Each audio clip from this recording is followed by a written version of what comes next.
Save Aravalli करके हमने देखा एक कैंपेन चल रहा है। जब आपकी कमेटी ने सुप्रीम कोर्ट में जो सबमिट किया है उसके बाद से ये एक विवाद सा छिड़ गया है। सर्वोच्च न्यायालय के द्वारा कहा गया कि अरावली के क्षेत्र में जो अवैध खनन हो रही है उस अवैध खनन को अगर ज्यादा सख्ती से रोकथाम करनी है तो एक स्टैंडर्ड डेफिनेशन होनी चाहिए जो सबको एक्सेप्ट। अरावली में कोई चेंजेस आते हैं तो प्रदूषण वो भी एक और ज्यादा एग्रावेट हो सकता है। प्रदूषण के अनेक कारण होते हैं। प्रदूषण के जो कारण है वो मानव सृजित गतिविधियां भी होती है। सर एक और जो एलिगेशन लग रहा है कि अर्बनाइजेशन के लिए ये प्लान चेंज किया जा रहा है। अर्बनाइजेशन का तो ये कोई प्लान ऐसा नहीं है। प्लान केवल और केवल अरावली के प्रोटेक्शन के लिए। लोग जैसे कह रहे हैं कि वहाँ पे अब हाउसिंग लाने की तैयारी हो रही है। कहाँ से है? अजमेर अरावली के अंदर बसा हुआ है, फुलेरा अरावली के अंदर बसा हुआ है, पूरा उदयपुर शहर अरावली के अंदर बसा हुआ है। सदियों से मानव सभ्यता के रहने की जगह है। टेक्निकल कमेटी के माध्यम से जिस डेफिनेशन को निर्धारित किया है उसमें राज्यों को स्ट्रिक्टर रूल बनाने की आवश्यकता होगी और 90% पार्ट जो है उसमें तो आप माइनिंग एक्टिविटी से बाहर ही हो जाओगे। सुप्रीम कोर्ट ने अपने जजमेंट में 2 बातें की जो लोग छुपा रहे हैं। पहला, सबसे पहले पैराग्राफ जो है उसमें उन्होंने मिनिस्ट्री ऑफ एनवायरनमेंट फॉरेस्ट के ग्रीन अरावली वॉल मूवमेंट को अप्रिशिएट किया। दूसरा, उन्होंने कहा अरावली पहाड़ी और अरावली रेंज क्या होगी।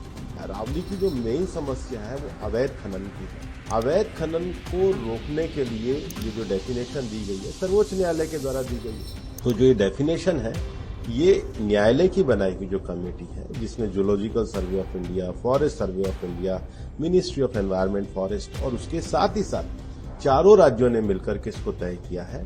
एक भ्रम और फैलाया जा रहा है कि जी दिल्ली में तो माइनिंग ही अलाउ नहीं है, फरीदाबाद में माइनिंग ही अलाउ नहीं है, गुड़गांव में माइनिंग ही अलाउ नहीं है। सर एक्टिविस्ट को कहता है कि इसमें कोई ग्रे एरिया है। कोई ग्रे एरिया नहीं। अगर ग्रे एरिया है तो न्यायालय में मामला है, वहां जाकर प्रतिपादित कर दीजिए।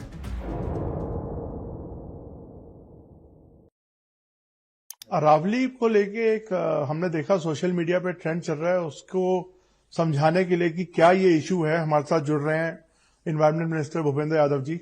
सर ये सेव अरावली करके हमने देखा एक कैंपेन चल रहा है। जब से आप लोगों ने, आपकी कमेटी ने सुप्रीम कोर्ट में जो सबमिट किया है उसके बाद से ये एक विवाद सा छिड़ गया है। तो ये समझाएंगे इशू है क्या? पहला तो मैं आपको ये स्पष्ट करना चाहूंगा कि हम एक लंबे समय से ग्रीन अरावली वॉल के लिए कार्य कर रहे हैं और सुप्रीम कोर्ट में भी एक लंबे समय से पिटीशन चल रही है। अरावली रेंज जो है दिल्ली, हरियाणा, राजस्थान और गुजरात, ये 4 राज्यों में फैली हुई है।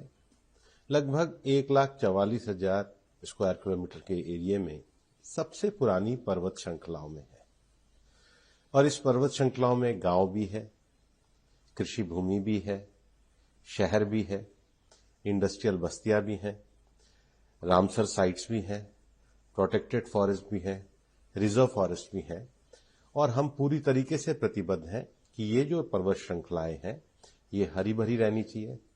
इसके साथ ही इसमें एक प्रोटेक्शन के मानक भी तय होने चाहिए और हमने ग्रीन अरावली वॉल मूवमेंट भी चलाया और उसके लिए लगातार पिछले साल भी उदयपुर में मैंने बैठक करके सभी अरावली में आने वाले जिलों के डीएफओस की मीटिंग ली, वर्कशॉप ली।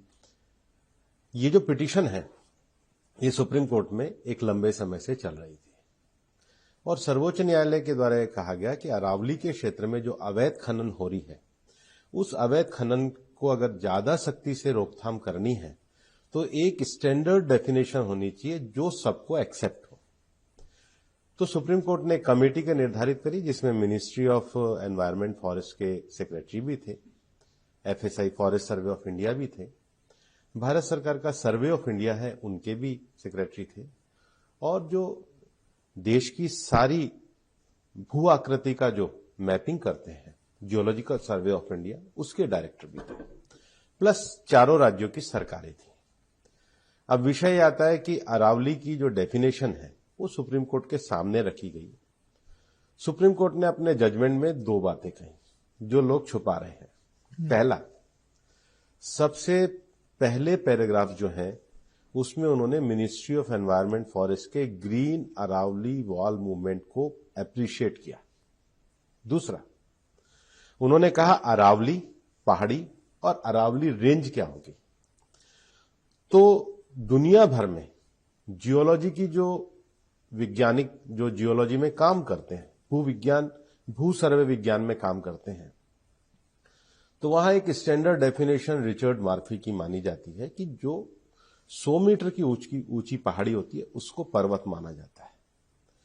ठीक है, अब जब 100 मीटर ऊंची पहाड़ी को पर्वत माना जाता है तो केवल उसकी ऊंचाई पर्वत नहीं होती, ऊंचाई से लेके और धरातल तक, मतलब कोई भी पर्वत श्रृंखला ऐसी ईंट की दीवार की तरह खड़ी नहीं होती, वो एक बड़ी गोलाकार आकृति है। हाँ, उसका धरातल मतलब उसका जो बेस है जी, उसके धरातल से लेके और ऊंचाई तक जो जाएगी वो पूरी की पूरी 100 मीटर संरक्षित है।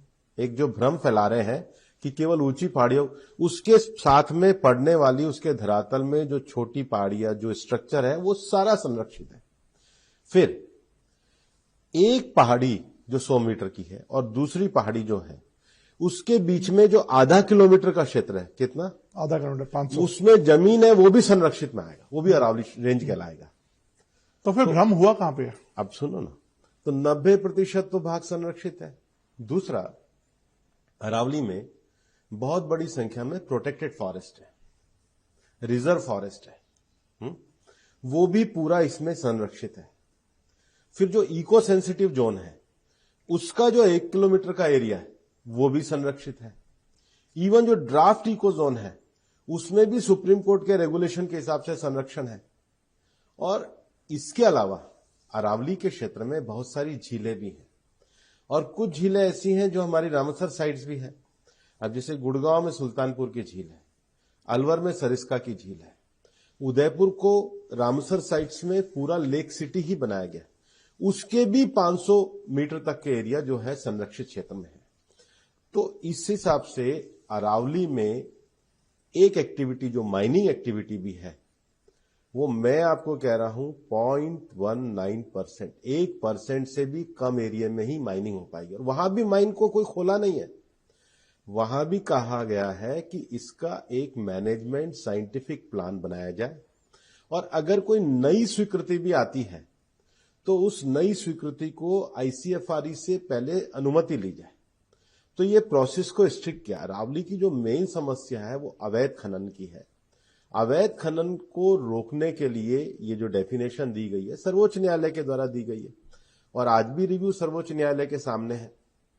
तो जो ये डेफिनेशन है ये न्यायालय की बनाई हुई जो कमेटी है जिसमें zoological survey of India, forest survey of India, ministry of environment, forest और उसके साथ ही साथ चारों राज्यों ने मिलकर के इसको तय किया है। ये भारत की सबसे ऊंची और प्राचीन पर्वत श्रृंखला है, बल्कि दिल्ली भी इसी में है। एक भ्रम और फैलाया जा रहा है कि जी दिल्ली में तो माइनिंग ही अलाउ नहीं है, फरीदाबाद में माइनिंग ही अलाउ नहीं है, गुड़गांव में माइनिंग ही अलाउ नहीं है, नूह का भी मुझे नहीं लगता कोई बहुत थोड़ा सा इलाका होगा, इसके बाद रेवाड़ी में थोड़ी सी माइनिंग अलाउ है और हरियाणा में महेंद्रगढ़ में है। फिर अलवर में तो बहुत बड़ा एरिया सरिस्का का एरिया आता है, फिर जयपुर में जमुआ रामगढ़ का बहुत बड़ा एरिया आता है।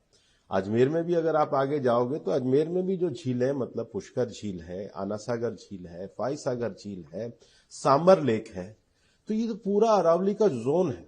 मैं इसकी जो टोपोग्राफी है इसकी जो, और नीचे जो गुजरात में बनासकांठा साबरकांठा तक ये जो रेंज आती है पूरी की पूरी संरक्षण में है। और ये जो व्यापक डेफिनेशन होने से, अब स्ट्रिक्ट प्रोविजन होने से 90% भाग तो पूरी तरीके से सुरक्षित है।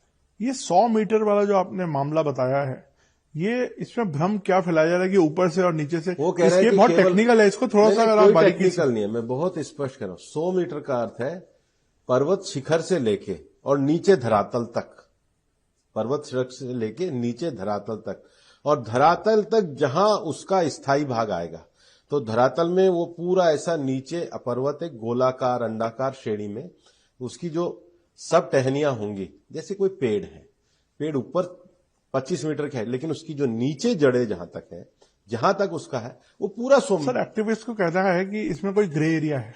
कोई ग्रे एरिया नहीं। अगर ग्रे एरिया है तो न्यायालय में मामला है, वहां जाकर प्रतिपादित कर दीजिए।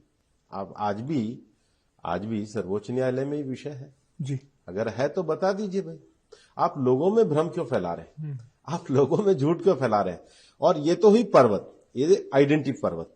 पर्वत एक से और दूसरी श्रृंखला के बीच में 500 मीटर उसमें इवन जमीन का भाग 500 मीटर क्षेत्र में आने वाला भूभाग तो ये पूरा एक संरक्षण के। और फिर अभी तक क्या था, अरावली के क्षेत्र में डेफिनेशन के अभाव में जो खनन स्वीकृति थी उसमें दाएं बाएं होते थे। मैं आपको अभी भी कह रहा हूं 58% भाग जो है वो तो खेती है, फिर हमारे नगर है, हमारे ग्राम है, हमारी ढाणियां है, फिर उसके साथ हमारा प्रोटेक्टेड एरिया, लगभग 20% तो प्रोटेक्टेड एरिया जिसमें तो आप कर ही नहीं सकते, चाहे वो जमीन हो, छोटी पहाड़ी हो, बड़ी पहाड़ी हो, कर ही नहीं सकते। रामसर साइट्स है। तो ये पूरा प्रोटेक्शन मेजरमेंट जो किया है उसको पूरा एक विशेषज्ञ। तो sir as a environment minister आप ये बता रहे हैं, ये गारंटी दे रहे हैं कि कोई भी नई माइनिंग, अब आपकी जो नई डेफिनेशन है उसके बाद नहीं हो सकती नई माइनिंग। सुप्रीम कोर्ट का जो प्लान है, साइंटिफिक प्लान, पहले साइंटिफिक प्लान होगा, आईसीएफआर होगी, उसके बाद सोचा जाएगा।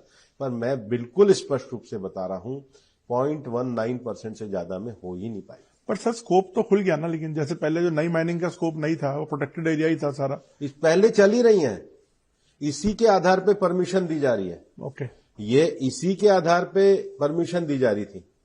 ये जो आधार है, ये बेस ये 2006 से। पर वहां क्या था, एनोमली थी। हर राज्य में अलग अलग एनोमली थी और इलीगल माइनिंग थी। रेस्ट्रिक्टेड और प्रोहिबिटेड एरिया का डेफिनेशन क्लियर होने से आप स्ट्रिक्ट मेजरमेंट कर सकते हैं, आप स्ट्रिक्ट कंप्लायंस कर सकते हैं। भूपेंद्र जी, एक और इश्यू है अफॉरेस्टेशन जो हो रही है। वो कह रहे हैं, जो एक्टिविस्ट हैं या जो जानकार हैं, उनका कहना है कि अफॉरेस्टेशन इसका कोई एक इलाज नहीं है, क्योंकि जो उसकी जो अपनी ओरिजिनलिटी है उसका अल्टरनेटिव नहीं हो सकती। अल्टरनेटिव हो ही नहीं सकता, इसलिए अरावली के संरक्षण की आवश्यकता है।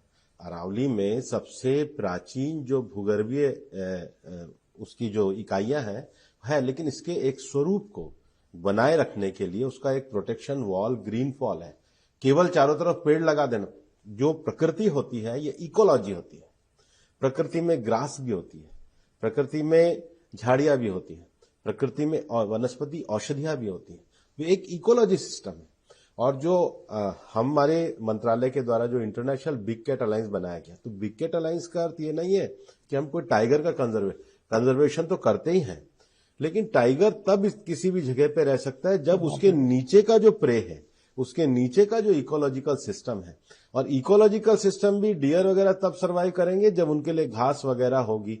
इसलिए आपने ये जो हमने 29 से ज्यादा अभी जो नर्सरियां बनाई है और उसको हर जिले तक हम ले जाने की बात कर रहे हैं।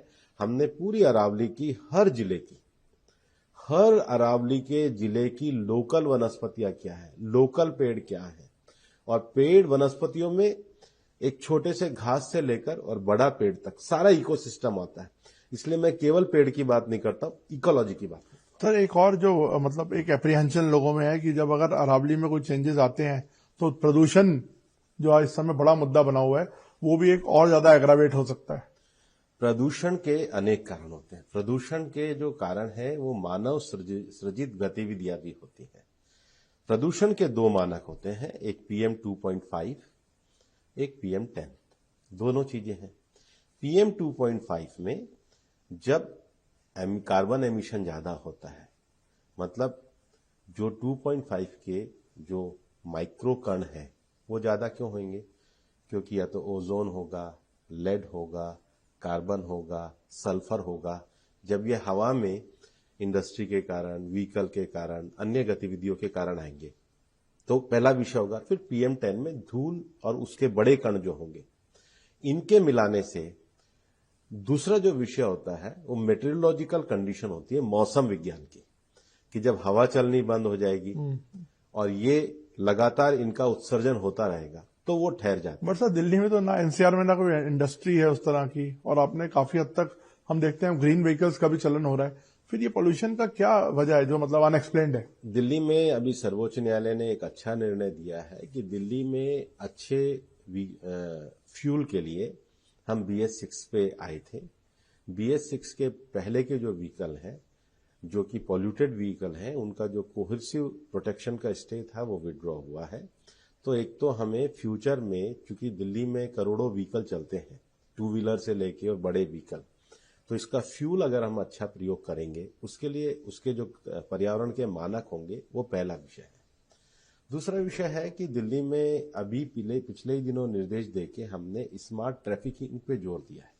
लगभग 60 के करीब ऐसे प्लेसेस हैं जहां पर ट्रैफिक का कंजेशन होता है। तो शाम को 4 से 7 तक जिस समय, या सुबह 8 से 10 जिस समय धुंध और कोहरा ज्यादा हो रहा होता है, उस समय अगर एक साथ हजारों व्हीकल लाइन में खड़े रहेंगे तो उनका पॉल्यूशन तो होगा ही, व्हीकल पॉल्यूशन की दृष्टि से।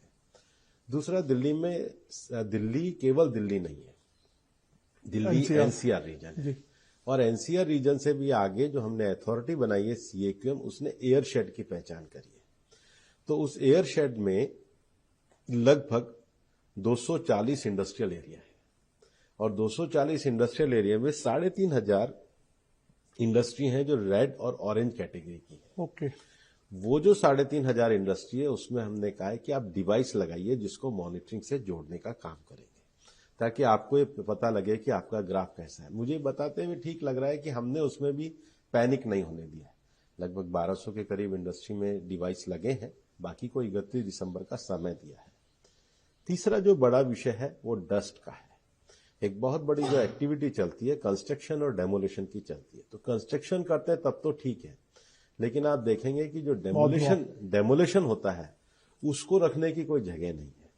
तो हमने सीएनडी के रूल्स भी करे हैं, और अभी मैंने गाजियाबाद, नोएडा, फरीदाबाद, गुड़गांव, सोनीपत, एनडीएमसी और एमसीडी, इन 7 अथॉरिटी की अभी पिछले ही हफ्ते अलग अलग मीटिंग ली है, और सबको कहा है कि भाई आप 2026 का 1 जनवरी से लेकर दिसंबर तक का अपना प्लान बनाइए कि हम सीएनडी वेस्ट में ये करेंगे, हम जो गड्ढे खुदे हुए उनके लिए ये करेंगे, एंड टू एंड पेवमेंट के लिए ये करेंगे, ग्रीनिंग के लिए हम क्या करेंगे।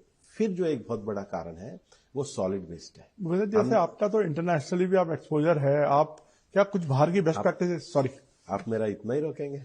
नहीं करिए, बताइए सर। नहीं प्लीज। तो ये सारे पैमानों पे काम किया। जो बेस्ट प्रैक्टिसेस की आप बात कर रहे हैं, बेस्ट प्रैक्टिसेस फ्यूल, दुनिया में जो भी हुआ है मैं नाम देश के लेके बता सकता हूं। फ्यूल, बेस्ट क्लीन फ्यूल, क्योंकि ऐसा तो होगा नहीं कि अब आप व्हीकल्स को रोक देंगे या इंडस्ट्री को रोक देंगे।